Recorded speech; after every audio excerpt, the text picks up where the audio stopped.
اسی طرح ایک اور جگہ سورہ سبا کی آیت نمبر 34-35 میں اللہ فرماتے ہیں، وہ کیا کہتے ہیں؟ وَقَالُوا نَحْنُ أَكْثَرُ أَمْوَالًا وَأَوْلَادًا وَمَا نَحْنُ بِمُعَذِّبِينَ، ہم ان لوگوں سے مال اور اولاد میں زیادہ ہے، قیامت میں ہمیں عذاب نہیں آئے گا۔ تو دنیاوی مال کی کثرت، دنیاوی اولادوں نعمتوں کی کثرت کی وجہ سے یہ خیال ہونا کہ بس قیامت میں بھی ہم بچ جائیں گے، یہ مس کانسیپٹس اور یہ غلط کانسیپٹ جو ہیں وہ قیامت کے بارے میں ہر دور میں رہے ہیں۔ اللہ سبحانہ تعالیٰ نے قرآن میں ایک جگہ نہیں، بار بار قیامت کے حوالے سے قسمیں کھا کھا کے یقین دلوایا، لا اقسم بیوم القیامہ، میں قیامت کی قسم کھاتا ہوں۔ کتنے دلائل سے اللہ سبحانہ تعالیٰ نے قیامت کی حقیقتوں کو سمجھایا ہے۔ سورہ فاطر کی آیت نمبر 9 میں اللہ فرماتے ہیں، وَاللَّهُ الَّذِي أَرْسَلَ الرِّيَاحَ فَتُثِيرُ سَحَابًا فَسُقْنَاهُ إِلَىٰ بَلَدٍ مَيِّتٍ فَأَحْيَيْنَا بِهِ الْأَرْضَ بَعْدَ مَوْتِهَا كَذَٰلِكَ النُّشُورُ۔ تمہارا خیال ہے کہ اللہ اٹھا نہیں سکتا؟ اللہ ہے، اللہ سبحانہ تعالیٰ ہے جو ہواؤں کو بھیجتا ہے، وہ بادلوں کو ہانکتی ہیں، مردہ زمین کی طرف لے جاتی ہیں، اس میں سے زندگی کے اثرات نکالتی ہیں۔ تو جو رب بادلوں اور برسائی یعنی بارش سے مردہ زمین سے نکال سکتا ہے، وہ قبروں میں سے مردوں کو نہیں نکال سکتا؟ اسی طرح اللہ سبحانہ تعالیٰ سورہ حج کی آیت نمبر 5 اور 6 میں سوال کرتے ہیں، لوگو تمہیں اپنے دوبارہ پیدا ہونے کے بارے میں شک ہے؟ تو تم اپنی ذات کو دیکھو، اللہ نے آدم کو مٹی سے پیدا کیا، پھر تمہیں نطفے سے پیدا کیا، خون کے لوتھڑے سے پیدا کیا، گوشت کی بوٹی سے بنایا جو شکل والی ہے، بے شکل کی ہے، پھر خاص وقت تک اسے رحموں میں ٹھہراتے ہیں، پھر تمہیں بچے کی صورت میں نکالتے ہیں تاکہ تم جوانی کو پہنچو، تم میں سے کسی کو بڑھاپے سے پہلے بلا لیا جاتا ہے، کسی کو بدترین عمر کی طرف بھیج دیا جاتا ہے، اور پھر ہم اس زمین پر بارش برساتے ہیں، اس پر رونق آتی ہے۔ وہی اللہ مردوں کو زندہ کرے گا، وہ ہر چیز پر قادر ہے۔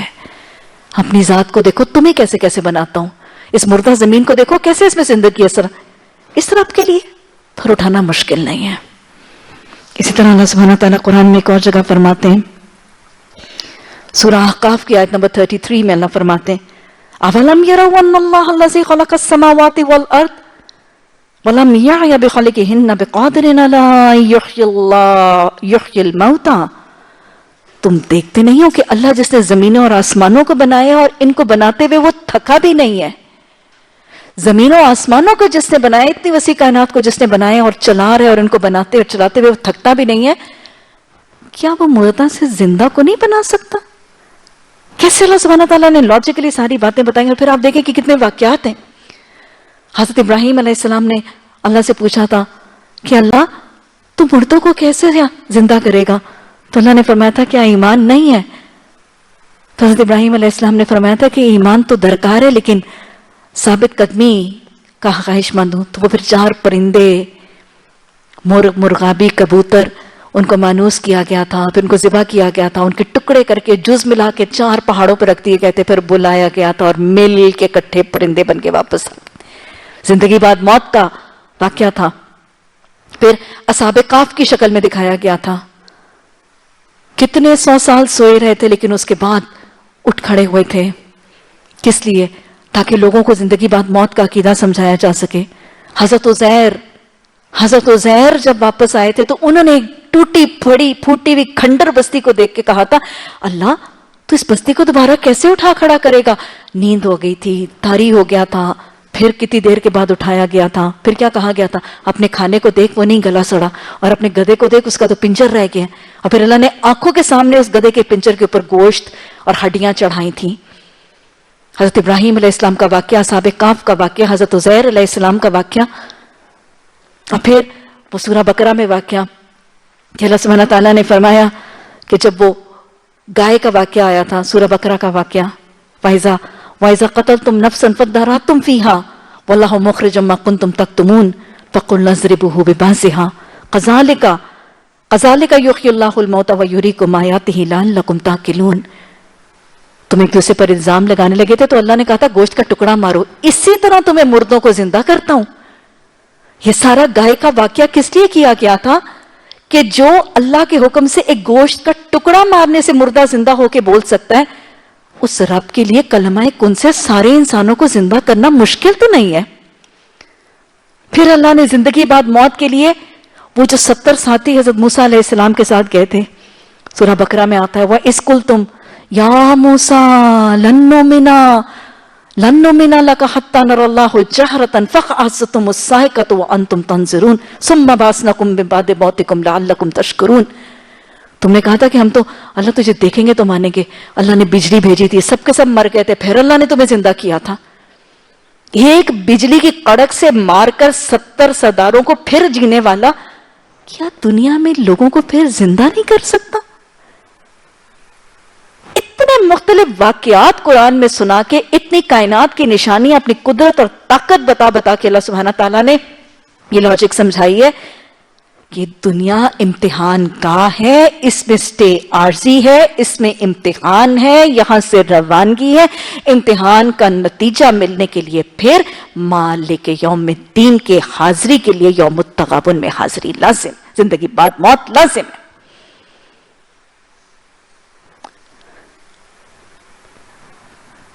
बनी इसराइल में, सूरह बनी इसराइल आयत नंबर 49 एंड 51 में वक़ालू ऐसा कुन्ना इज़ामन व रुफ़ातन अइन्ना लमबऊसून खल्क़न जदीद, हड्डियां हो जाएंगे, रेजा रेजा हो जाएंगे, में उठाया जाएगा। अल्लाह ने हिला के रख दिया था। कुल कूनू हिजारतन औ हदीदन, पत्थर हो जाओ, लोहा हो जाओ, उससे भी ज्यादा सख्त चीज जो तुम्हारे दिलों में है। बनी इसराइल की आयत नंबर 49, 40, 51 अल्लाह कहते हैं पत्थर हो जाओ, लोहा हो जाओ, तुम्हारे दिलों में कोई पत्थर और लोहे से भी ज्यादा शदीद चीज है ना, तो मैं फिर भी तुम्हें उठा दूंगा। फिर अल्लाह फरमाते हैं, वो कहते हैं अच्छा पत्थर लोहे को भी उठा लेगा। फिर अल्लाह सवाल करते हैं कुलिल लज़ी फसयक़ूलूना मई उईदूना, वो कहते हैं अच्छा कौन हमें दोबारा उठाएगा? कुलिल लज़ी फतरकुम अव्वला मर्रा, वो उठाएगा जैसे तुम्हें पहली दफा बनाया। फसयुनग़िज़ूना अलैका रुऊसहुम, फिर वो सर लाते हैं, ठीक है उठा सकता है। फिर वो कहते हैं यक़ूलूना मता हुआ, अच्छा हाँ वो उठा तो सकता है, फिर ये कब होगा? क़ुल असा यकून करीब, कह दो हो सकता है ये बड़ा ही करीब हो। कितना ज्यादा अल्लाह ने कुरान में बार बार तकरार से कहा। और फिर कुरान में कितनी दफा वो सवाल आते हैं कि एतराज करने वाले जब सवाल करते थे, तनकीद करते थे, तो अल्लाह ऐसे झंझोड़ के जवाब देते हैं। सूरह क़यामह की आयत नंबर 6 से 12 में एक मुकालमा है, यसअलु अय्याना यौमुल क़यामह, वो कहते हैं क़यामत आएगी कब? अल्लाह कहते हैं मुझसे पूछते हो क़यामत कब आएगी? फ़इज़ा बरिक़ल बसर व ख़सफ़ल क़मर व जुमिअश शम्स वल क़मर यक़ूलुल इंसानु यौमइज़िन अय्नल मफ़र कल्ला ला वज़र इला रब्बिका यौमइज़िनिल मुस्तक़र। पूछते हैं क़यामत कब आएगी? अल्लाह कहता है मैं बताता हूँ क़यामत कब आएगी, जब दीदे पत्थर आ जाएंगे, चांद बेनूर हो जाएगा, सूरज और चांद जमा कर दिए जाएंगे, फिर इंसान कहेगा अब कहां भागूं, कोई भागने की जगह नहीं होगी, उस दिन अल्लाह के सामने ही हाजिरी होगी। फिर अल्लाह सुब्हाना ताला कुरान में फिर सवाल आता है, सूरह ज़ारियात की आयत नंबर 12-14 में यसअलूना अय्याना यौमुद्दीन, वो कहते हैं अच्छा क़यामत आएगी कब? कब आएगी का तो जवाब अल्लाह ऐसे देते ना, झंझोड़ के रख देते हैं। अच्छा ये बॉदट कब आएगी? यौम हुम अलन नार युफ्तनून ज़ूक़ू फ़ितनतकुम हाज़िहिल्लज़ी कुन्तुम बिही तस्ताजिलून। कहते हो क़यामत कब आएगी? उस दिन आएगी जब लोग आग पर आजमाए जाएंगे, चखो अपना फितना, ये है जिसका तुम इनकार करते थे। फिर सवाल अल्लाह कुरान में फरमाते हैं, सूरह मुल्क की आयत, यक़ूलूना मता हाज़ल वादु इन कुन्तुम स्वादिक़ीन, पूछो ना नबी अगर तुम सच्चे हो तो मैं बताओ ना कि वादा कब होगा? कुल इन्नमल इल्मु इंदल्लाह इन्नमा अना नज़ीरुम मुबीन, मैं तो नहीं बता सकता, इल्म अल्लाह के पास है। फलम्मा राऊहु ज़ुल्फ़तन सीयत वजूहुल लज़ीना कफ़रू वक़ील हाज़िहिल्लज़ी कुन्तुम बिही तद्दऊन। बार बार ये सवाल कब आएगी, कैसे होगी, किधर से आएगी। अल्लाह कहता है अच्छा मैं बताऊं किधर से आएगी। फिर अल्लाह नजारा दिखा देता है।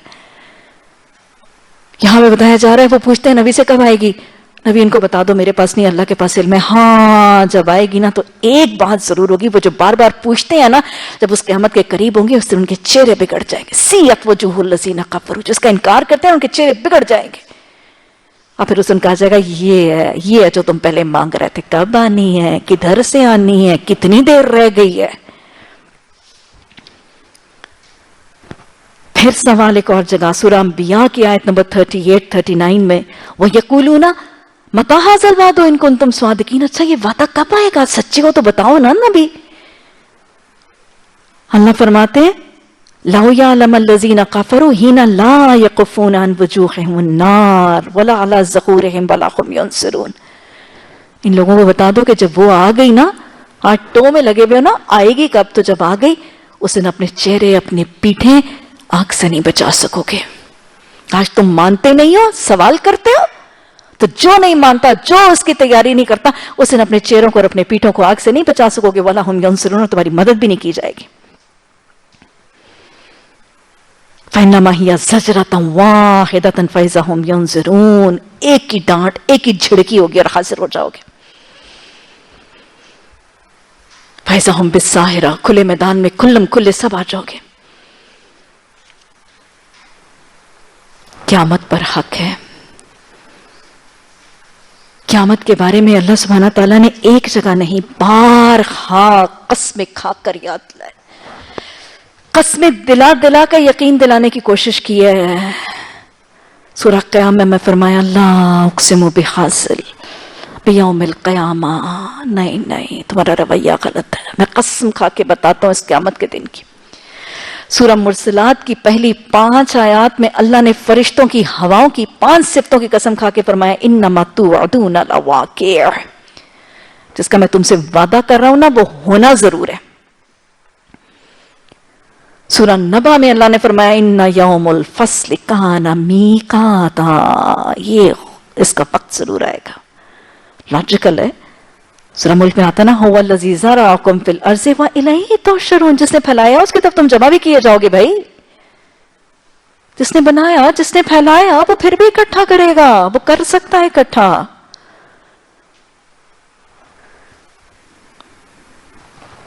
अल्लाह सुब्हानहू तआला ने मुतनब्बे भी किया है, वैलुन यौमइज़िल लिल मुकज़्ज़िबीन, सूरह मुरसलात की आयत नंबर 49-50 में, इस दिन को जो झुठलाएगा उसके लिए वैल है। इतनी बातें अल्लाह ने बताई हैं, फिर अल्लाह ने फरमा दिया वैलुन यौमइज़िल लिल मुकज़्ज़िबीन फ़बिअय्यि हदीसिन बअदहु युमिनून। इन सारी बातों के बाद बात किस चीज पर ईमान लाओगे? ये सारे के सारे तबसरे सुनने, सारी की सारी आयत और हदीस सुनने के बाद किस चीज पर ईमान लाओगे? क़यामत का आगाज सूर के साथ किया जाएगा। सूरह मुद्दस्सिर में अल्लाह फरमाते हैं फ़इज़ा नुक़िरा फ़िन्नाक़ूर फ़इज़ा नुक़िरा फ़िन्नाक़ूर फ़ज़ालिका यौमुन असीर अलल काफ़िरीन ग़ैर यसीर। जब उस नाकूर में फूंक मारी जाएगी ना तो एक बहुत मुश्किल दिन होगा जो काफिरों के लिए आसान नहीं होगा। सूरह क़ाफ की आयत नंबर 20 में अल्लाह ने फरमाया वनुफ़िख़ फ़िस्सूर ज़ालिका यौमुल वईद, ये है वादे का दिन जब सूर में फूंक मारी जाएगी। तिरमिज़ी में हजरत अब्दुल्लाह बिन उमर रज़ी अल्लाह तआला अन्हु की रवायत से हदीस आती है कि एक देहाती, एक बद्दू ने नबी सल्लल्लाहु अलैहि वसल्लम से सवाल किया था, या रसूलुल्लाह सल्लल्लाहु अलैहि वसल्लम ये सूर क्या है?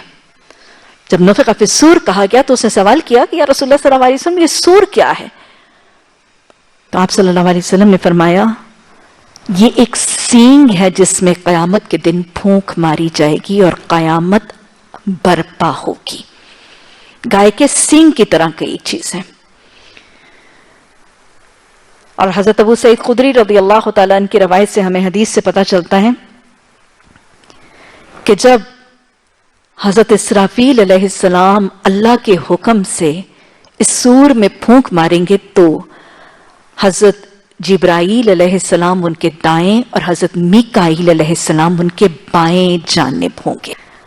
सूर के फूंके जाने के साथ उसकी आवाज इतनी शदीद होगी कि आवाज को सुनते सार लोग हलाक हो जाएंगे।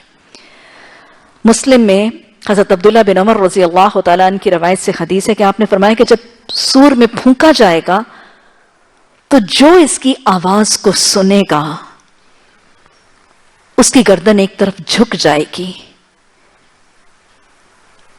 कि नहीं वो बेहोश हो जाएगा, और जो शख्स इसकी आवाज को सबसे पहले सुनेगा वो ऊंटों के हौज को दुरुस्त कर रहा होगा और वो आवाज सुनते सार ही गिर जाएगा। यानी जो शख्स जो जहां जहां काम कर रहा होगा ये आवाज इतनी सख्त होगी कि फौरन उसकी गर्दन लटक जाएगी, नहीं बेहोश हो जाएगा। हदीस में हमें ताकीद मिलती है कि आप सल्लल्लाहु अलैहि वसल्लम ने फरमाया कि जो इसको सुनेगा उसको क्या कहना है, हस्बुनल्लाह व निअमल वकील। आपने ये कहने की नसीहत फरमाई, हस्बुनल्लाह व निअमल वकील। और हजरत बरा रजी अल्लाह तआला अन्हु की रवायत से मुस्नद अहमद और हाकिम ने रवायत किया है कि आप सल्लल्लाहु अलैहि वसल्लम ने फरमाया कि साहिब सूर जब से पैदा हुए हैं, साहिब सूर कौन है, हजरत इसराफील अलैहिस्सलाम। साहिब सूर जब से पैदा हुए हैं वो अपना मुंह इस पर रखकर अल्लाह के हुक्म के मुंतजिर हैं कि कब वो इसमें फूंक मारे। आपको पता है फरिश्तों की सिर्फ यफ़अलून मा युअमरून, वो करते हैं जो अल्लाह का हुक्म होता है। तो साहिब सूर उस सींग नुमा भोंपू पर, उस नाकूर पर मुंह रख के मुंतजिर हैं कि अल्लाह का हुक्म हो और वो इस पे फूंक मारे। बस फिर वक्फा सिर्फ किसका है, अल्लाह के हुक्म का। ये हुक्म कब है, इब्न माजा में हजरत अबू लुबाबा बिन अब्दुल मुंजिर रजी अल्लाह तआला अन्हु की रवायत से एक तवील हदीस है जिसमें उन्होंने जुम्मे के दिन की फजीलत को बयान किया है कि नबी सल्लल्लाहु अलैहि वसल्लम ने फरमाया कि जुम्मे का दिन तमाम दिनों का सरदार है और अल्लाह के नजदीक अजमत वाला है। ईद उल जुहा और ईद उल फितर के दिनों से ज्यादा अफजल है। दिनों का सरदार है, अल्लाह के नजदीक अफजल है, और ईद उल अजहा और ईद उल फितर से ज्यादा फजीलत वाला है। आपने फरमाया कि इसमें 5 बातें हैं। अल्लाह ने इस दिन हजरत आदम अलैहिस्सलाम को पैदा किया, हजरत आदम अलैहिस्सलाम को जमीन पर उतारा, हजरत आदम अलैहिस्सलाम को फौत किया। इसमें एक घड़ी ऐसी है जिसमें कोई शख्स अल्लाह से मांगे तो अल्लाह उसकी दुआ कबूल करता है। और फिर 5वीं बात ये कि इसी दिन कयामत कायम होगी, इसी दिन कयामत कायम होगी। हजरत आदम की पैदाइश, हजरत आदम का जमीन में उठना, हजरत आदम की वफात, एक घड़ी में दुआ की कबूलियत और इसी दिन कयामत का बर्पा होना, ये 5 चीजें जुम्मे के लिए खास हैं। आपने फरमाया लिहाजा तमाम मुकर्रब फरिश्ते, आसमान, जमीन, हवा, पहाड़, दरिया जुम्मे के दिन डरते रहते हैं। ये बिला खौफ दंदनाता है तो कौन दंदनाता है, ये मैं आपको हदीस के बाद हकीकत हाल बता रही हूं। बिला खौफ दंदनाता है तो ये साहिब इख्तियार इंसान ही दंदनाता है। जुम्मे के दिन बर्पा होगी कयामत। कयामत से पहले कयामत को बर्पा करने के लिए सूर में फूंका जाएगा। सूर कितनी दफा फूंका जाएगा? कुछ रवायात में तो हमें, कुरान से तो हमें पता चलता है कि 2 दफा सूर फूंका जाएगा। सूरह ज़ुमर की आयत नंबर 68 में अल्लाह सुब्हानहू तआला फरमाते हैं, वनुफ़िख़ फ़िस्सूर फ़सवाइक़ मन फ़िस्समावाति व मन फ़िल अर्ज़ इल्ला मन शाअ अल्लाह, कि जब सूर में फूंक मारी जाएगी तो जमीन और आसमान में सारी चीजें जिनको अल्लाह चाहेगा वो सब गिर जाएंगे, बेहोश हो जाएंगे। सुम्मा नुफ़िख़ फ़ीही उख़रा फ़इज़ा हुम क़यामुन यंज़ुरून, फिर इसमें दूसरी दफा फूंक मारी जाएगी और वो अपने रब के हुज़ूर खड़े हो जाएंगे। तो गोया सूरह ज़ुमर की इस आयत नंबर 68 से 2 दफा सूर में फूंक मारने का तज़किरा मिलता है। मुस्लिम की हदीस हज़रत अब्दुल्लाह बिन उमर रज़ी अल्लाह तआला अन्हु की रवायत से आती है कि जब सूर में फूंका जाएगा तो जो जो इसकी आवाज सुनेगा उसकी गर्दन एक तरफ झुक जाएगी اور وہ بے ہوش ہو کر گر جائے گا، اور وہ بے ہوش ہو کر گر جائے گا، پھر اللہ کے حکم سے اللہ بارش اتارے گا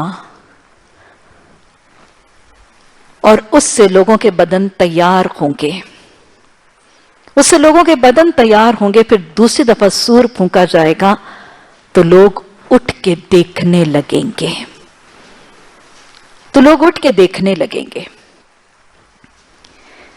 ان دونوں دفعہ سور کے پھونکے جانے کے درمیان کتنا وقفہ ہوگا؟ مسلم میں حضرت ابو ہریرہ رضی اللہ تعالیٰ عنہ کی روایت سے حدیث آتی ہے کہ آپ صلی اللہ علیہ وسلم نے فرمایا 2 دفعہ سور پھونکنے کے درمیان 40 کی مدت ہوگی۔ 2 دفعہ سور پھونکنے کے درمیان 40 کی مدت ہوگی۔ پوچھا گیا کہ اے ابو ہریرہ کیا 40 دن کی مدت ہوگی؟ ابو ہریرہ رضی اللہ تعالیٰ عنہ نے فرمایا میں نہیں جانتا۔ پھر پوچھا گیا کیا 40 ماہ کی مدت ہوگی؟ آپ نے پھر فرمایا میں نہیں جانتا۔ پھر پوچھا گیا کیا 40 سال کی مدت ہوگی؟ حضرت ابو ہریرہ رضی اللہ تعالیٰ عنہ نے فرمایا میں نہیں جانتا، کیونکہ آپ نے صرف 40 کے الفاظ، 40 دن، ماہ، سال، یہ حدیث میں نہیں ہے، بس صرف 40 کی مدت ہوگی۔ اور پھر اس کے بعد آپ صلی اللہ علیہ وسلم نے فرمایا کہ آسمان سے اللہ کے حکم سے بارش اتاری جائے گی جس سے لوگوں کے بدن پھر سے اگائے جائیں گے، اور پھر دوسرا سور پھونکا جائے گا اور لوگ اٹھ کے کھڑے ہو جائیں گے۔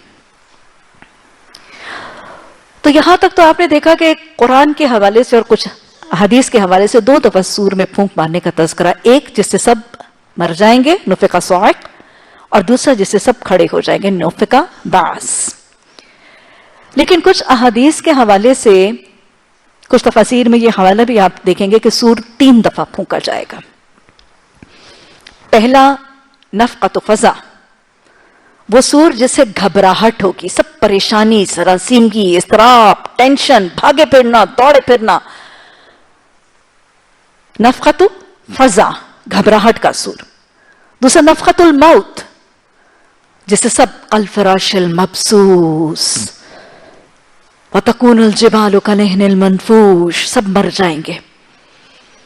اور پھر تیسرا نفقۃ البعث، قیام رب العالمین، زندگی بعد موت، تیسرا سور، اللہ کے حضور کھڑے ہونے کا سور۔ تو کہیں 2 کا اور کہیں 30 کا۔ پہلے سور کے بعد کیا ہوگا؟ پھر دہرا لیجئے، حضرت اسرافیل اس سینگ نما سونگ پر منہ رکھ کے منتظر ہیں، اللہ کا حکم آئے گا، جمعے کے دن اس پر سور میں پھونک ماری جائے گی۔ پہلے سور کے بعد کیا ہوگا؟ گھبراہٹ اور ایک دم سے موت اور بے ہوشی۔ ابھی آپ نے سورہ زمر کی آیت نمبر 68 میں دیکھا کہ اللہ نے فرمایا کہ جب پہلی ہی سور میں پھونک ماری جائے گی فصاعق، بس گر جائے گا، بے ہوش ہو جائے گا۔ من فی الارض، من فی السماوات و من فی الارض الا من شاء اللہ، اللہ جس کو چاہے گا اس کے علاوہ تمام لوگ جو ہیں وہ مر جائیں گے۔ اور یہ یاد رکھیے گا، قرب قیامت کی علامات میں بات ہو چکی ہے، قیامت بدترین لوگوں پر برپا ہوگی، قیامت بدترین لوگوں پر برپا ہوگی۔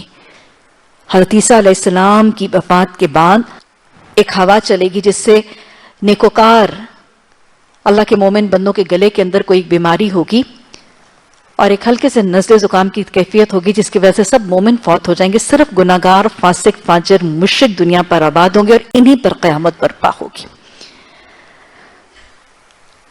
پہلے سور کے بعد تمام زیرو مخلوق ہلاک ہو جائے گی۔ سورہ قصص کی آیت نمبر 88 میں اللہ نے فرمایا کل شیء ہالک الا وجہہ لہ الحکم والیہ ترجعون، سب کی سب چیزیں ہلاک ہو جائیں گی۔ ہمیں یہ پتا چلتا ہے کہ پہلے سور کے بعد ایک اور کیفیت کا برپا ہونا۔ مسلم اور طبرانی دونوں میں حدیث آتی ہیں حضرت عبداللہ بن عمر رضی اللہ تعالیٰ عنہ کی روایت سے کہ پہلے سور کے بعد جب دنیا میں سب زیرو مخلوق جو ہے وہ ختم ہو جائے گی، مر جائیں گے، انسان بکھرے ہوئے پتنگوں کی طرح پڑے ہوں گے، کالفراش المبثوث، تمام زمین، سورج، چاند، کائنات، ستارے بدل دیے جائیں گے، سب کچھ مٹا دیا جائے گا، لپیٹ دیا جائے گا۔ تو ہمیں حدیث بتاتی ہے کہ اللہ سبحانہ تعالیٰ زمینوں اور آسمانوں کو لپیٹ کر اپنے دائیں ہاتھ میں لے لیں گے. اللہ سبحانہ تعالیٰ زمینوں اور آسمانوں کو لپیٹ کے اپنے دائیں ہاتھ میں لے لیں گے. اور کچھ روایات میں آتا ہے کہ اللہ سبحانہ تعالیٰ اسے گھمائیں گے اور پھر اللہ سبحانہ تعالیٰ پوچھیں گے این الجبارون، جبر کرنے والے آج کہاں ہیں؟ دنیا میں جبر کرتے تھے، ظلم کرتے تھے، زیادتیاں کرتے تھے. کوئی بہو اپنی کمزور بیمار ساس پہ کرتی تھی، کوئی شوہر اپنی بیوی پہ کرتا تھا، جو جس پہ کوئی مالک اپنے ملازم پر کرتا تھا. این الجبارون، کوئی حاکم اپنی رعایا پہ کرتے تھے. این الجبارون این المتکبرون، تکبر کرنے والے کہاں ہیں؟ جبر اور تکبر سے بچنے کی ضرورت ہے. اللہ سبحانہ تعالیٰ پکاریں گے این الجبارون این المتکبرون. پھر اللہ سبحانہ تعالیٰ زمین کو اپنے ہاتھ میں لپیٹ لیں گے. پھر اللہ پوچھیں گے لمن الملک، آج بادشاہی کس کی ہے؟ آج بادشاہی کس کی ہے؟ جو تم اپنے گھروں کی مالکنے بن کے بیٹھی تھی، تم اپنے گھر کی بادشاہیاں سمیٹ کے اکڑتی تھی، جبر کرتی تھی، آج بادشاہی کس کی ہے؟ اور حدیث ہمیں بتاتی ہے کہ اس وقت مکمل خاموشی اور سناٹا ہوگا، کوئی جواب نہیں آئے گا. اور اللہ سبحانہ تعالیٰ خود فرمائیں گے للہ الواحد القہار، اللہ اپنے قہر سے بچا دینا، اللہ اپنے قہر کی پہچان اور تقویٰ عطا فرما دینا. للہ الواحد القہار، اللہ توحید پرست بنا دے، اللہ توحید کی پہچان دے، اللہ شرک سے بچنے کی پہچان عطا فرما، اور اللہ اپنے قہر کا تقویٰ عطا فرما، اور اللہ اس قہر سے نجات کی تیاری کی فکر عطا فرما. اس کے بعد پھر دوسرا سور، اور اس سور کے بعد فَإِنَّمَا هِيَ زَجْرَةٌ وَاحِدَةٌ فَإِذَا هُمْ بِالسَّاخِرَةِ. اور اس کے بعد فوج در فوج سب کا نکل آنا. سورہ نازعات میں آتا ہے فَإِنَّمَا هِيَ زَجْرَةٌ وَاحِدَةٌ فَإِذَا هُمْ بِالسَّاخِرَةِ. ایک ہی ڈانٹ، ایک ہی جھڑکی ہوگی اور سب کھلے میدان میں نکل آئیں گے. سورہ نبا کی آیت نمبر 18 میں اللہ فرماتے ہیں یوم ينفخ فی الصور فتأتون افواجا، کرو در کرو آ جاؤ گے. اور آپ کو پتا ہے کہ جب دوسرا سور پھونکا جائے گا تو سب سے پہلے کون آئے گا؟ محمد صلی اللہ علیہ وسلم. آپ نے فرمایا تھا میں حاشر ہوں. ڈاکٹر بننا میرا خواب تھا.